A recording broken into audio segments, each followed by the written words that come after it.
ছোটবেলায় স্বদেশবাবুর কাছে ভূগোল পড়তাম।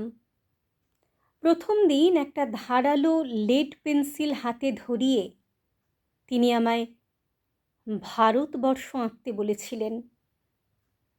আঁকব কি?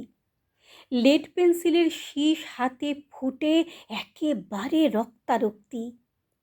সেই থেকে ভূগোলে আমার ভীষণ ভয়, আরও ভয় মানচিত্রে। মানচিত্র মানেই আমার কাছে ধারালো লেড পেন্সিল। বাবার জ্যাঠাইমা ছিলেন পদ্মাপাড়ের মেয়ে। তার একটা নিজস্ব ভূগোল ছিল, 43 থেকে অপরিবর্তিত। তগ মানচিত্র বুঝি নামনি। রংপুর, কুষ্টিয়ারে তরা কইস বিদেশ। আমাগো বাপের বাড়ি বিদেশ হয় কমনে। ঠাকুমার কাছে চোখ বুজে আব্বাস উদ্দিনের সেই পাখির গল্প শুনতাম। বগাকে দেখে বগি কাঁদে, বগিকে দেখে বগা। আই পাখি আমরা দুজনে গলা ধরাধরি করি, কাঁদিল নীরবে। ঠাকুমা শুনিয়ে যেতেন।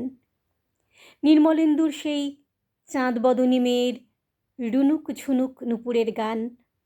স্বপ্নে খুঁজে বেড়াতাম সেই পড়শিকে, বাড়ির পাশে আরশিনগরে যার বসত।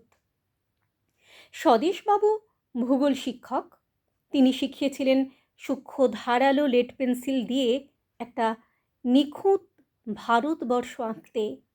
একটা রেখা চিরে গেল লালন, আব্বাস উদ্দিনের বুক।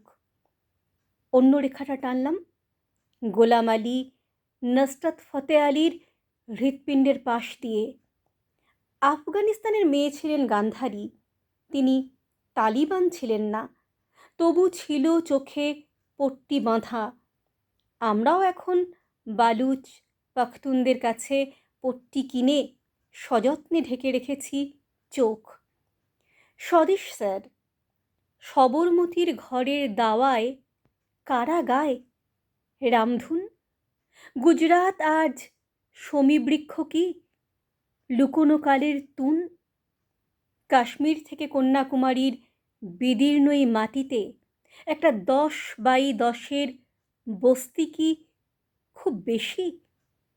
এখন আমরা স্বদেশ আঁকি তার কাঁটাতে। আঁকতে আঁকতে হাতে আমার রক্ত ক্ষত।